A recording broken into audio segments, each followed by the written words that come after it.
그러면 우리 하나님의 말씀 보도록 하겠습니다. 하나님의 말씀은 마태복음 6장 9절에서 13절의 말씀입니다. 우리 주기도문 8번째 시간인데요. 아마 다음 주에 송영을 마지막으로 주기도문은 마무리가 되지 않을까 싶은데 주기도문 8번째, 마태복음 강의로는 32번째 우리 시간인데 우리 마태복음 6장 9절에서 13절의 말씀입니다. 우리 함께 교독하도록 하겠습니다. 9절 제가 읽겠습니다. 그러므로 너희는 이렇게 기도하라. 하늘에 계신 우리 아버지여, 이름이 거룩히 여김을 받으시오며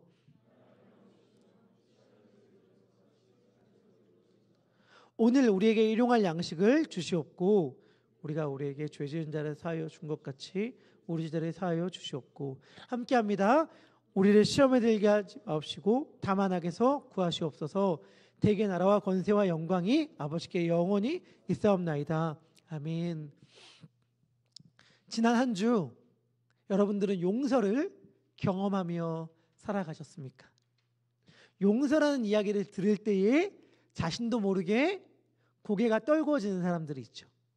자기도 모르게 마음의 문이 닫히는 사람들이 있을 거예요.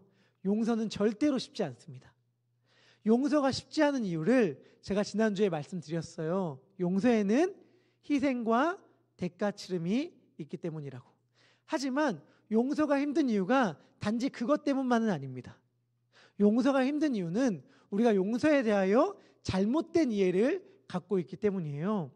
용서에 대해서 바른 이해를 가져다 주는데 굉장히 도움이 되는 책이 한 권 있거든요.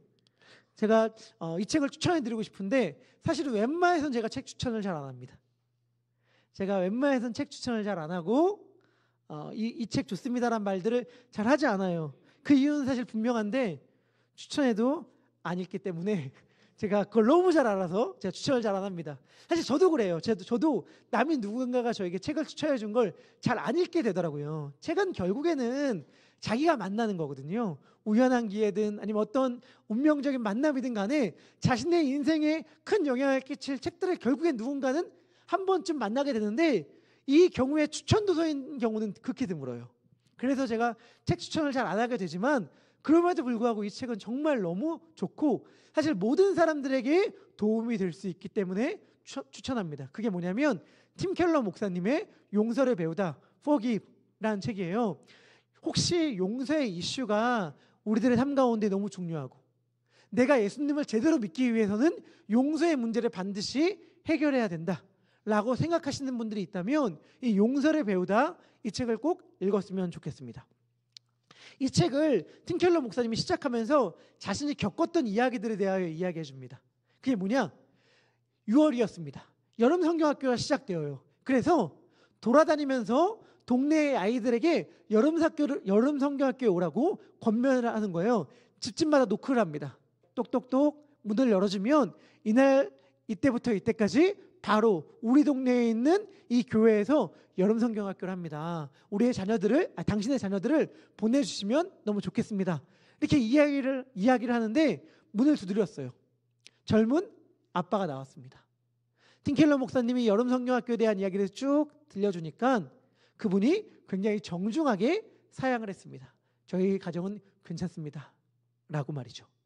매몰차게 거절을 했다면 모르겠지만 굉장히 예의 있고 정중하게 거절을 했기 때문에 목사님의 마음 한구석에 희망이 있던 것 같아요. 그래서 잠시만요. 저희가 아이들을 데리러 올 수 있습니다. 굳이 아이들을 안 해도 돼요. 저희가 아이들을 데리러 올 수 있으니 당신의 아이들을 보내주시면 너무 좋을 것 같습니다. 라고 이야기를 했어요. 그러니까 갑자기 그 젊은 아버지가 화를 내기 시작하는 거예요. 화를 버럭 내면서 이렇게 말을 했습니다. 우리의 아버지는 당신의 자녀들인 우리들에게 종교를 강요했습니다. 그것이 저에겐 너무나도 끔찍한 기억으로 남아 있습니다. 저는 우리의 아들들을 결코 교회에 보내지 않을 겁니다. 라고 하고 울그락불그락한 상태로 문을 쾅 닫았습니다. 문을 쾅 닫으면서 그분이 했던 말이 팀 켈러 목사님의 귀에 들렸는데 뭐라고 얘기했냐면 왜 재수가 없게 교회가 바로 우리 집 앞에 있어가지고 말이야 라고 하면서 문을 닫았습니다. 갑자기 화를 내는 그 젊은 아버지의 모습을 보고 팀 켈러 목사님은 너무나도 분명하고 선명하게 느낄 수 있었다고 해요. 뭐를 느낄 수 있었냐면 그의 아버지가 지금 살아계신지 죽었는지, 멀리 떠나서 살고 있는지 가까이 살고 있는지는 모르겠지만 그의 아버지가 여전히 저 사람의 정체성과 저 사람의 자녀 양육에 영향을 끼치고 있음은 분명하구나. 그 사람의 아버지가 여전히 자신의 자녀들을 양육하고 있음에 영향을 끼치고 있음이 분명하다는 사실을 알게 되었어요. 그리고 돌아가서 거의 동시간대에 일어났던 일이라고 하는데 아마 여름성경학교 때 만났던 소녀 같아요. 10대 소녀와 이야기를 나눌 기회가 있었다고 합니다. 그 10대 소녀 역시 자신의 아빠에 대한 원망과 분노로 가득 찼다고 해요. 그러면서 자신의 아버지가 자기에게 얼마나 못됐는지를 목사님에게 이야기하는 거예요. 우리 아버지는 저희에게 이렇게 폭력적이었어요. 저희들이 이렇게 강압적으로 대했어요. 그리고 제 친구들 앞에서도 저를 망신을 줬고 모욕을 줬습니다. 목사님, 저는 목사님이 뭐라고 말씀하시든 간에 저희 아버지를 결코 용서할 수 없습니다. 이렇게 이야기를 했어요. 그러니까 팀켈러 목사님이 이렇게 소녀에게 이야기를 했습니다. 너의 이야기를 듣고 보니 너의 아버지가 너에게 너무 잘못했네. 그런데 만약에 예수님이 너를 용서해 주셨는데 너가 아빠를 용서하지 않는다면 그것은 아빠에게 너를 지배할 힘을 주는 거야. 아빠에게 너를 지배할 힘을 주는 거야. 이제 앞으로 너는 무슨 일을 결정할 때에 네가 좋아서 그 일을 하는 게 아니라 너의 아빠가 이 일을 싫어하기 때문에 하게 되는 선택을 할 거야. 만약에 그 일을 하지 않는다면 그 일이 싫어서 하지 않는 게 아니라 너가 그 일을 하지 않으면 아빠가 싫어할 거기 때문에 그 일을 오히려 하게 되는 청개구리식 반응을 보이게 될 거야. 나는 그러한 아이들을 많이 봤는데 너는 그러한 선택을 하지 않았으면 좋겠다 라는 이야기를 들려줬어요. 이것은 우리들에게 분명한 사실입니다. 좀 역설적이긴 한데 저는 반대의 이유로 동일한 결정을 하는 사람을 만났거든요. 제가 군대에 있을 때 후임이었는데 제가 전역한 다음에 군대 후임들과 연락을 하다가 교회를 나오라는 얘기를 많이 했어요. 근데 저는 습관적으로 교회를 나오라는 얘기를 했기 때문에 저의 말을 듣고 교회를 나오는 사람들은 많이 있지는 않았습니다. 특별히 군대에 있을 때야 제 말을 듣죠. 군대에 있을 때야 교회 가자라고 하면 가기 싫어도 양말 신고 막 교회를 가거든요. 근데 제가 전역한 다음에 제 말을 들을 이유가 뭐가 있겠습니까? 그런데 제 후임 한 명이 제가 교회 가자라고 얘기했는데 너무 선뜻 교회를 나온 거예요. 어떻게 이렇게 교회를 나왔냐? 라고 물어봤는데 이유가 있더라고요. 그 친구의 엄마가 너무 절에 열심히야. 너무 절에 열심히 게 너무 싫은 거예요. 쉬는 날도 가리지 않고 맨날 절에 가니까 안 되겠다. 엄마에게 반항해야겠다. 엄마의 말을 안 들어야겠다고 해서 교회 나오자는 얘기를 듣자마자 냉큼 그냥 교회로 달려나온 거예요. 제가 그 말을 듣고 참 감사했지만 사실 그런 발걸음이 얼마나 오래 가겠습니까? 무슨 말이냐? 용서는 우리로 하여금 감옥에 갇히게 합니다. 무언가 내가 그 사람을 용서하지 않으므로 내가 그 사람에게 널 용서하지 않았어 라고 하면서 힘을 발휘하는 것 같지만 아니요. 용서하지 않는다는 것은 나를 그 사람에게 내어주는 거예요. 그리고 내가 여전히 그 사람이 만든 영적 감옥 안에 살겠다고 선언하는 것입니다. 용서하지 않는다는 것은요. 근데 용서를 하게 되면 그 감옥에서 나오는 거거든요. 저는 더베델의 성도님들이 한 분도 빠짐없이 용서함으로 인하여 영적 감옥에서 나와 자유로운 사랑의 아들의 나라에서 살아가는 하나님의 자녀가 되기를 축복합니다. 오늘 살펴볼 세 번째 마지막 우리 청원은 마태복음 6장 13절의 말씀입니다. 우리 같이 이 말씀을 읽도록 하겠습니다. 마태복음 6장 13절입니다. 시작. 다만 악에서 구하시옵소서. 아멘. 이 13절의 문장은 흔히 두 개처럼 이해가 되죠. 우리를 시험에 들게 하지 말아주세요. 그리고 우리를 악에서 구해주세요. 두 가지 문장처럼 보이지만 이것은 부정청원과 긍정대꾸. 다시 말하면 부정적인 것을 하나님께 간구하는 것. 하나님 이렇게 하지 말아주십시오 라고 간구하는 것. 그리고 긍정적인 것으로 그 부정적인 청원에 대꾸를 이루는 그런 문장 구조로 히브리인의 기도에선 되게 흔한 말입니다. 그러니까 이것은 두 개의 문장이 아니라 하나의 문장, 하나의 청원이에요. 우리를 시험에 들게 하지 마시고 악에서 구원하여 주시옵소서라고 기도하는 것인데, 오늘 이 말씀을 시험에 들게 하지 말아달라는 의미, 그리고 악에서 구원해달라는 이 의미, 이 두 가지에 대해서 살펴봤으면 좋겠습니다. 예수님께서 자신의 제자들에게 가르쳐 주신 기도예요. 그럴 때 예수님은 이 기도를 통해 너희들이 알았으면 하는 것이 분명히 있어서 이 기도를 가르쳐 주신 거거든요. 우리들에게도 마찬가지입니다. 이 기도를 통해 우리가 반드시 알아야만 하는 것, 배워야만 하는 것이 있습니다. 그래서 이 시간 우리의 마음의 문을 열고 귀를 열어서 주님이 우리에게 우리가 알기를 원하는 무엇을 가르쳐 주셨다라는 사실을 생각함으로 주님께서 무엇을 그러면 우리가 정말 알기를 원하셨는지 그 점을 묻고 듣는 시간이 되었으면 좋겠습니다. 첫 번째, 우리를 시험에 들게 하지 마옵시고. 여러분들은 다들 아실 거예요. 시험이 뭔지. 왜냐하면 교회에서 시험이 뭔지 너무나도 분명하게 정확하게 알려주거든요.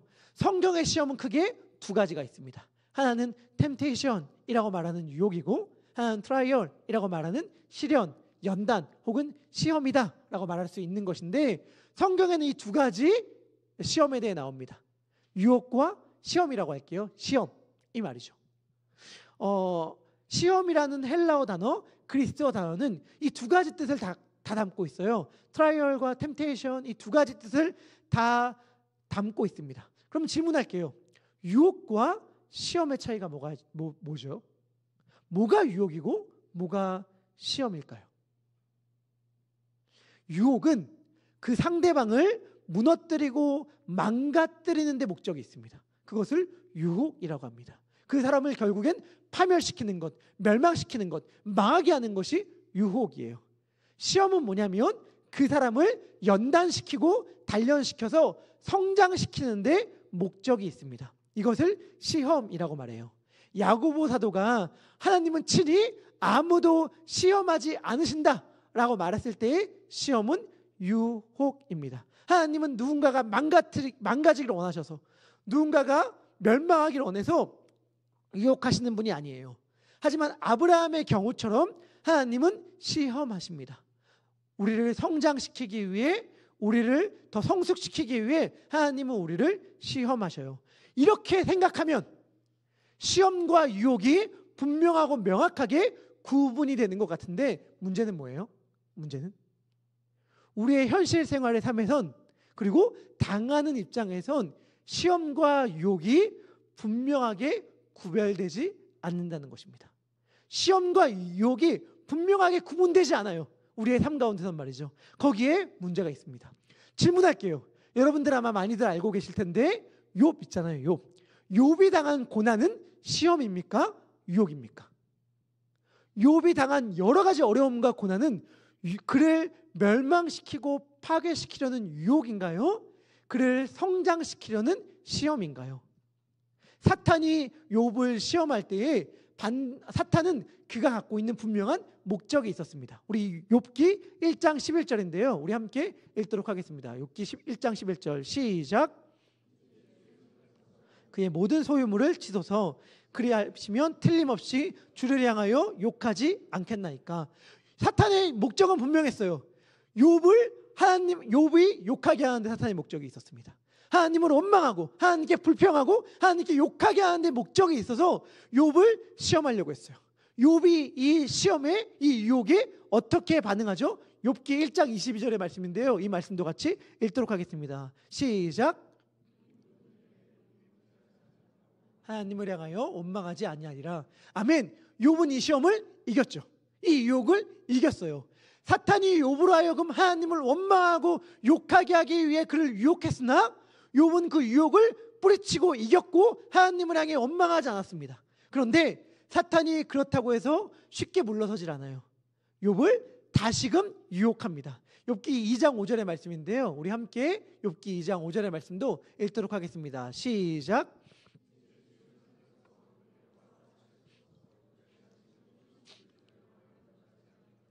아멘. 주의 손을 펴서 그의 육체를 치십시오. 그러면 틀림없이 하나님을 향하여 원망을 하고 욕을 하게 될 것입니다. 이렇게 얘기를 해요. 그리고 중요한 것, 단지 사탄만 욥을 시험한 게 아닙니다. 사탄이 욥에게 했던 동일한 말을 누가 욥에게 하죠? 욥의 아내가 욥에게 해요. 욥의 아내가 욥에게 뭐라고 얘기하냐면 차라리 하나님을 원망하고 죽어라 라고 욥의 아내가 욥에게 이야기합니다. 사탄과 욥의 아내가 욥에게 이렇게 이야기했을 때 욥의 반응이 뭡니까? 욥기 2장 10절의 말씀인데요. 이 말씀도 같이 읽도록 하겠습니다. 시작.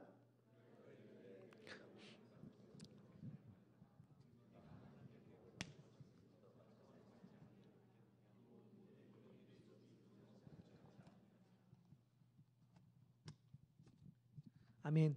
욥이 유혹에 넘어갔나요? 안 넘어갔나요? 안 넘어갔죠. 사탄이 욥을 끊임없이 유혹했을 때에 하나님을 원망해라, 욕해라 라고 유혹했을 때에 그 유혹에 넘어가지 않았어요. 질문해 볼게요. 욥이 당한 것은 유혹입니까? 시험입니까? 그를 망가뜨리고 넘어뜨리게 하려는 유혹이었나요? 그를 성장시키고 성숙시키려고 하는 시험이었나요? 이게 이렇게 단순하지 않은 까닭은 욥이 처음에는 유혹을 이긴 것 같은데 결국엔 넘어간 것처럼 보이기 때문이기도 하고. 왜요? 욥기가 전체가 1장부터 42장까지가 있는데요. 지금 욥이 멋있게 하나님을 향하여 원망하지 않았잖아요. 어디까지? 2장까지. 3장부터는 하나님을 향한 원망과 불평의 말이 막 쏟아지기 시작하거든요. 하나님을 향해서 계속 욕해요. 하나님을 향해서 계속 욕하다가 하나님이 딱 등장하시고, 하나님이 등장하시기 전에 엘리후라는 사람이 말을 하고 하나님이 등장하시면서 그의 입이 닫혀지긴 하지만 그 전까지는 욥이 계속 욕을 한단 말이에요. 그러면 다시 질문할 수 있는 거죠. 욥은 욕에 넘어갔는가? 넘어가지 않았는가? 결국에 하나님을 향하여 욕을 하고 불평을 하고 원망을 했으니 욕에 넘어갔는가? 넘어가지 않았는가? 욥이 한 건 유혹인가? 시험인가? 욥에게 이 고난을 준 건 과연 누구인가? 우린 질문할 수 있는데 우리를 더 헷갈리게 만드는 구절이 있습니다. 이 모든 일들이 다 진행된 다음에 욥기가 결론이 내려질 때에 욥기는 이렇게 이야기합니다. 욥기서 42장 11절의 말씀인데요. 우리 말씀도 같이 읽도록 하겠습니다. 시작.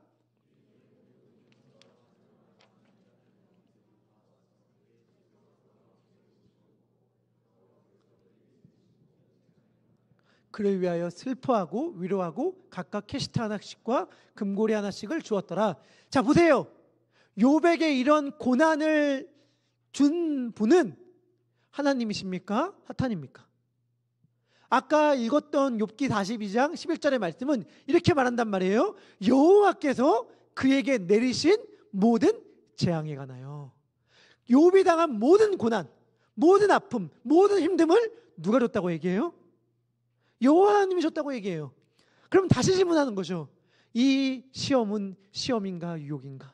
사탄이 내린 유혹인가? 하나님이 준 시험인가? 질문할 때에 우리는 알게 됩니다. 뭘 알게 되냐면 알 수 없다.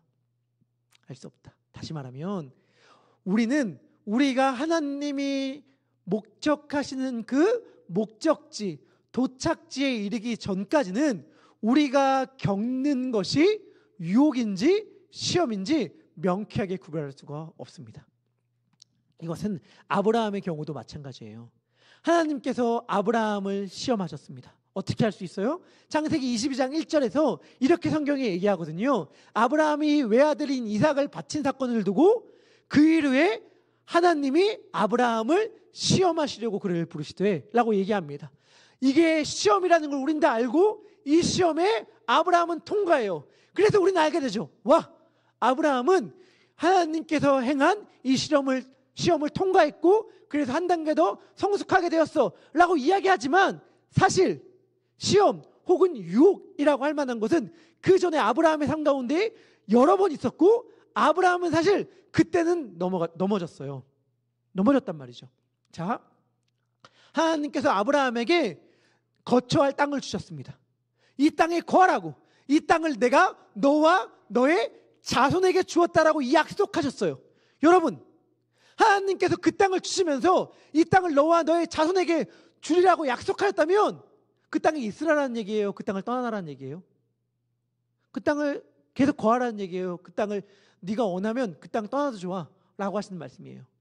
너뿐만이 아니라 너의 자손에게도 주었다는 말은 그 땅에 있으라라고 하신 말씀이잖아요.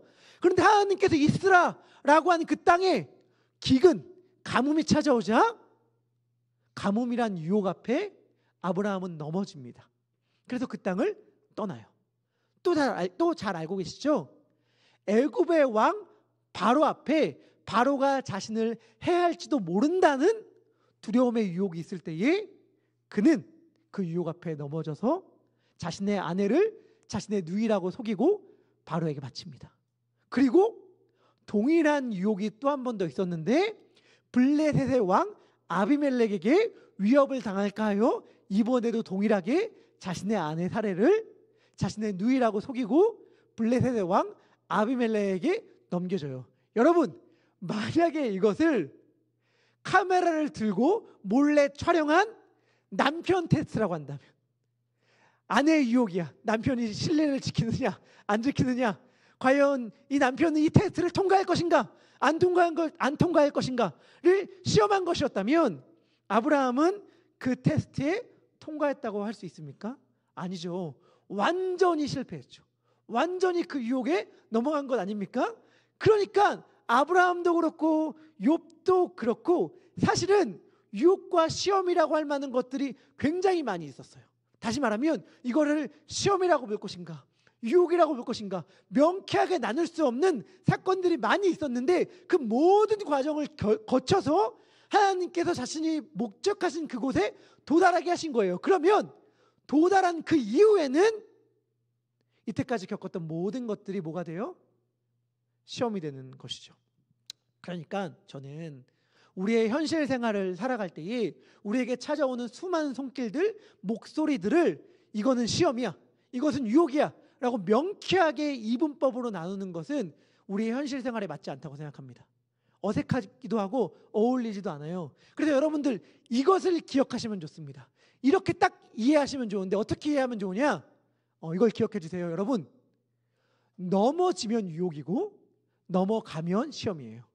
무언가가 나에게 찾아왔을 때 그 일과 그 손길과 그 목소리와 그 음성에 우리가 넘어지잖아요. 그럼 유혹이 되는 거예요. 그런데 그것을 이기고 넘어가면 시험이 되는 것입니다. 그래서 예수님이 가르쳐 주신 기도를 이렇게 이해하면 좋아요. 주님, 유혹이 시험이 되게 하여 주시옵소서. 내게 찾아온 이 유혹이 나를 성장시키는 시험이 되게 하여 주시옵소서.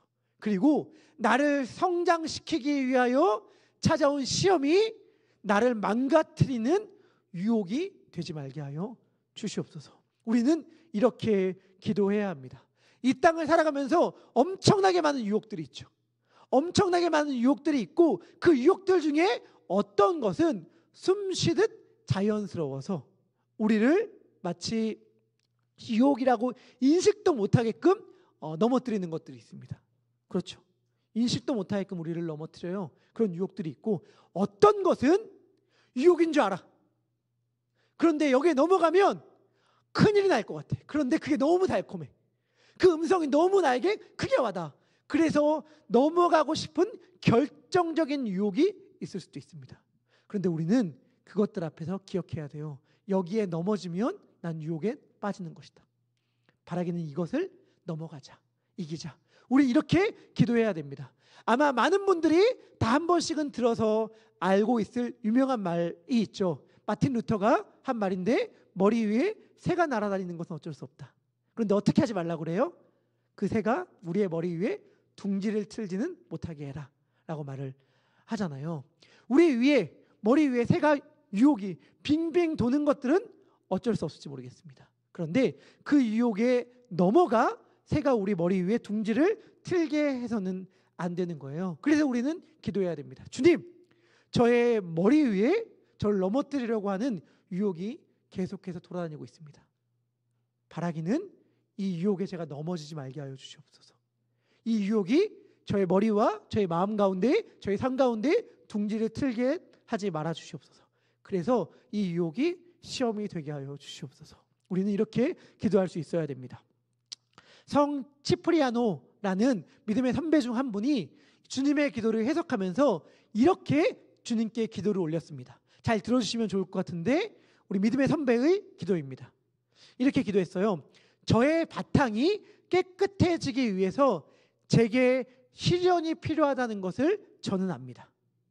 주님께서 제게 이 시련들을 주시기로 하셨다면 주님, 만약 주님께서 저에게 요백에서처럼 악이 활개를 치고 뛰날 수 있는 여백을 조금 허락하기로 하셨다면 제발 제 힘으로는 그것을 감당하는데 한계가 있다는 사실을 기억해 주십시오. 저를 너무 많이 믿지는 마십시오. 제가 유혹을 감당할 수 없을 만큼 그 한계를 너무 멀리 긋지는 말아 주십시오. 저에게 너무 벅차게 될 때에는 저를 가까이서 당신의 손으로 보호해 주십시오. 이렇게 기도했어요. 우리에게 유혹이 찾아올 때 주님, 저에게 이러한 시험이 필요해서 주님께서 이것을 저에게 허락해 주셨다는 사실을 믿습니다. 하지만 저는 그렇게 믿음이 뛰어난 사람이 아닙니다. 제가 얼마나 연약한지를 주님 아시고 저를 너무 많이 믿지는 마시고 제게서 제 한계를 너무 멀리 높게 잡지는 말아 주시옵소서. 그리고 제가 혹시라도 이 유혹에서 넘어질 것 같으면 주님의 손을 뻗으셔서 저를 보호하여 주십시오. 이렇게 기도했는데 이게 정확히 예수님이 베드로에게 하신 말씀이죠. 예수님이 베드로에게 정확히 이렇게 이야기하셨어요. 누가복음 22장 31절 32절의 말씀인데요. 우리 같이 읽도록 하겠습니다. 읽겠습니다. 시작. 사탄이 너를 밀가부로 타라고 요구하였으나 그러나 내가 너를 위하여 믿음이 떨어지지 않기를 기도하였노니 너는 돌이킨 후에 내 형제를 굳게 하라. 아멘. 여기서 밀가부로 타다라는 말이 무슨 뜻인지 혹시 모르시는 분 계실까요? 우리 임명희 목사님 아버님이 쌀장사 이렇게 하셨다고 하는데 이 곡식과 관련된 거잖아요. 그 다 알고 계신 분들 있을 텐데 키라고 하는 도구가 있죠. 그게 뭐냐면 이렇게 넓은 이렇게 만든 뭐라고 이렇게 줄기 같은 거로 이렇게 엮어서 만든 도구라고 할 수 있을 것 같은데 그 위에 곡식들을 올려놓습니다. 곡식들을 올려놔서 막 흔들어요. 막 흔들면 바람에 쭉정이가 날아가요. 안에 열매가 없는 알곡이 없는 쭉정이들은 바람에 날아가고 그 키 안에는 열매 있는 알곡들만 남는 거죠. 알맹이가 있는 것만 남는 거예요. 그거를 흔히 키질한다라고 말하는 거거든요. 키질하게 되면 쭉정이는 바람에 날아가고 알곡들은 거기에 남게 되거든요. 그런데 예수님께서 시몬에게 베드로에게 뭐라고 말씀하셨냐면 이렇게 말씀하신 거예요. 지금 사탄이 너를 밀가부로 타려고 키질을 하고 있다. 왜? 너 날아가라고. 너의 믿음 떨어지라고. 시험에 들라고. 유혹에 넘어가라고 계속 키질을 하고 있다고 말하는 거예요. 그런데 예수님이 그때 뭐라고 말씀하셨어요? 근데 그때에 기억했으면 좋겠어. 너가 그런 유혹이 있을 텐데 그때 이 사실을 반드시 잊지 않았으면 좋겠어요. 뭐냐? 너에게 그런 유혹이 있을 때에 그런 마음의 무너짐이 있을 때에 내가 너를 위해 기도하고 있다는 사실을 기억했으면 좋겠어. 이게 위대한 거예요. 왜요? 그 말 때문에 시몬에게 베드로에게 예수님을 부인하는 사건은 시험이 되었어요. 그런데 그 말이 없던 가룟 유다에겐 예수님을 팔아넘긴 사건이 유혹이 된 거예요. 시험과 유혹이 갈라졌어요. 여러분 반드시 우리가 유혹의 음성이 우리 가운데 있을 때에 기억해야 될 것은 무엇이냐면 이거 결정하면 나 주님이 너무 싫어할 것 같은데 근데 이거 너무 나한테는 너무 강렬한 유혹이야. 그럴 때 우리는 어떤 식의 생각을 많이 해요?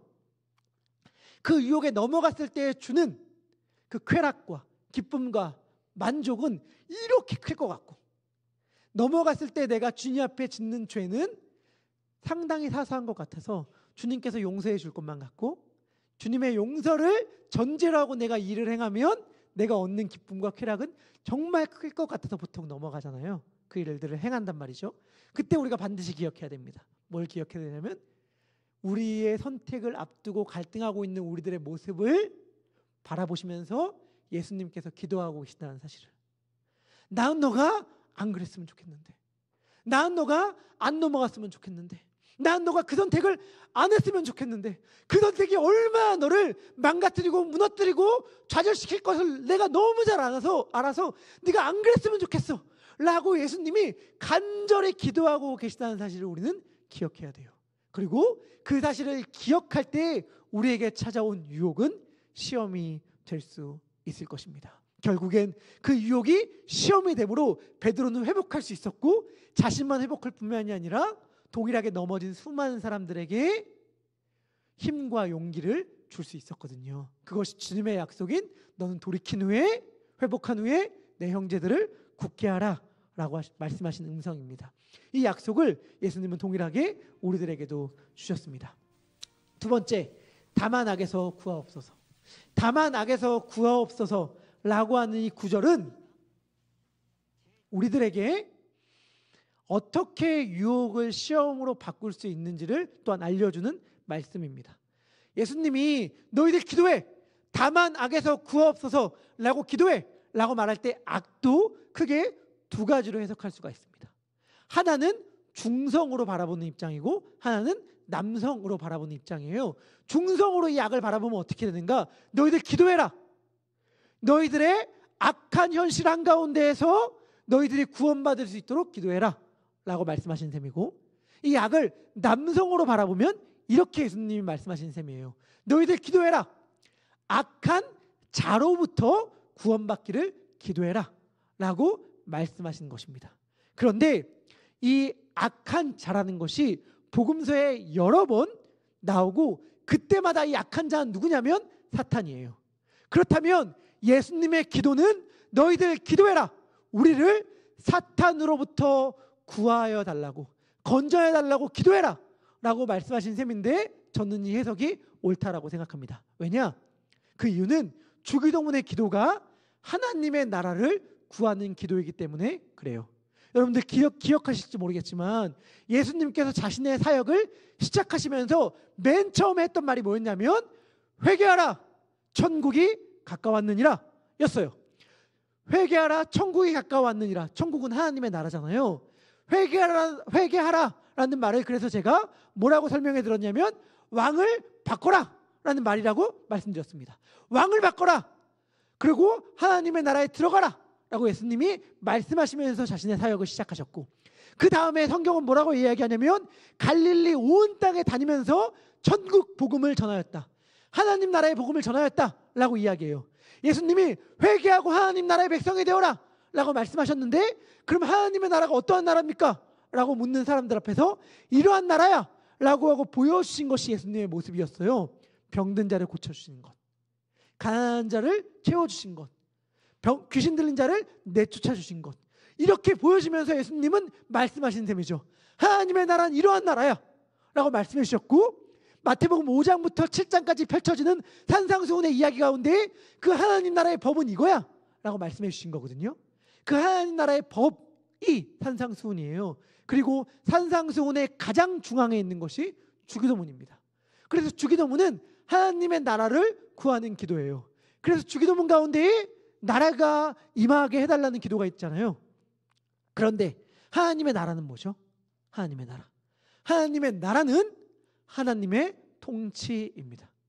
다시 말하면 주기도문의 기도는 뭐냐면 하나님 아버지, 저희들은 하나님의 통치를 꿈꿉니다. 누구의 통치가 아니라 사탄의 통치가 아니라, 악한 자의 통치가 아니라 사탄의 통치를 꿈꿉니다.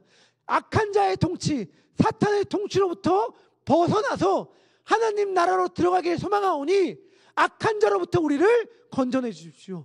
악한 자의 통치로부터 우리를 건져내 주십시오 라고 기도하는 것이 오늘 기도의 내용이에요. 여러분 그러면 질문할게요. 사탄의 통치가 뭔데요? 악한 자의 통치가 뭔데요? 악한 자의 통치는 하나님의 통치와 정반대되는 개념이기 때문에 하나님의 통치가 아닌 게 악한 자의 통치구나 라고 생각하시면 됩니다. 하나님의 통치가 뭔지는 주기도문에서 너무나도 잘 설명해 줬어요. 주기도문에서 잘 설명해 준 게 뭐죠? 하나님의 통치는 뭐냐? 하나님을 아버지로 삼는 것이다. 하늘에 계신 우리 아버지요, 그분의 뜻을 구하는 것이다. 뜻이 하늘에서 이루어진 것 같이 땅에서도 이루어지리이다. 하나님의 통치는 뭐냐? 하나님께서 주시는 일용할 양식으로 풍성하고 배부른 것이다. 하나님의 통치는 뭐냐? 이웃을 용서하고 사랑하며 살아가는 것이다. 이게 하나님의 통치예요. 악한 자의 통치는 뭐죠? 자신의 이름을 붙잡는 것. 그리고 누가 내 것을 빼앗을까 봐 두려움 가운데 떨면서 남의 것을 빼앗음으로 살아가는 삶. 아버지가 주시는 일용할 양식이 없기 때문에 내 것을 쌓아둘 뿐만이 아니라 내 것을 쌓아둔 것을 넘어서서 남의 것을 빼앗는 삶. 그리고 용서가 아니라 복수라는 삶의 방식을 택하며 사는 삶. 이것이 악한 자의 통치, 악한 자의 나라에서 살아가는 삶의 방식입니다. 우리가 용서를 구하는 이유는 그것이 우리들에게 진정한 평화와 샬롬, 안식을 가져다 주기 때문에 그렇습니다. 말씀을 마무리합니다. 창세기를 보면 복수의 화신처럼 등장하는 사람이 있습니다. 복수의 화신. 가인의 5대 손인 라멕이라는 사람이에요.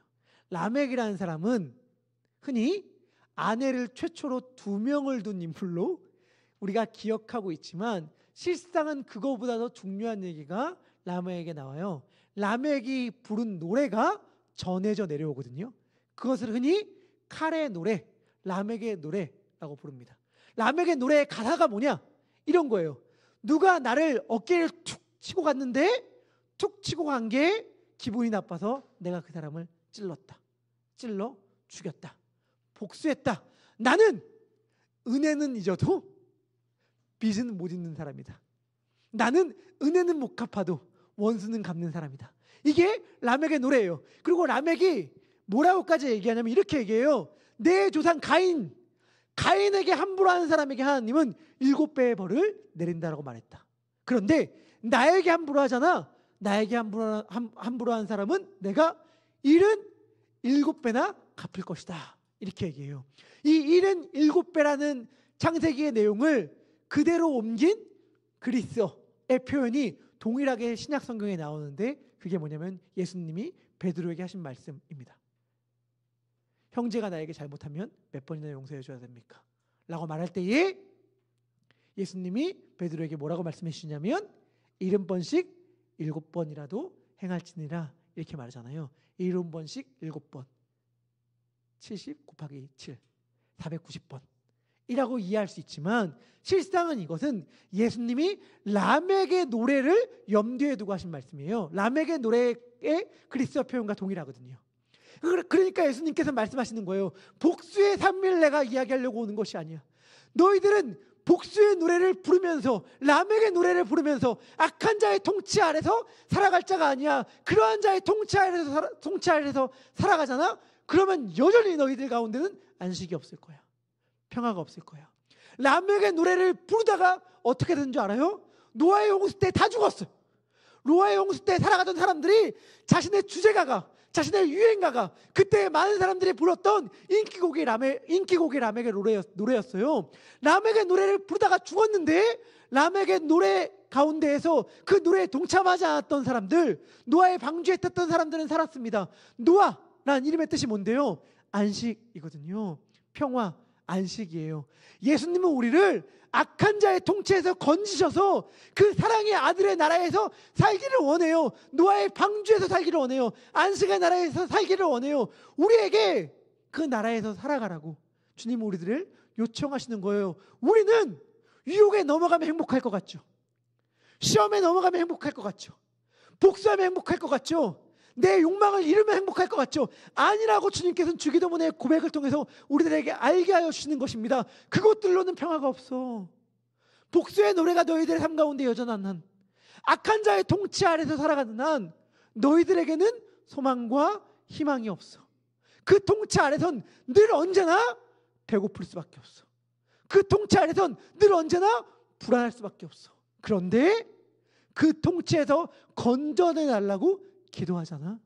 유혹에 빠지지 않게 해달라고 기도하잖아. 그러면 용서와 사랑, 배부름의 나라에서 살아갈 수 있어. 주님은 우리들에게 말씀하십니다. 오늘부터, 내일 월요일부터도 아니에요. 오늘부터 우리의 눈앞에는 수없이 많은 유혹의 현장들이 펼쳐질 것입니다. 우리를 유혹하는 목소리들이 엄청 많을 거예요. 그때마다 우리는 기억해야 됩니다. 주님, 우리를 악한 자의 통치에서 건져 주시옵소서.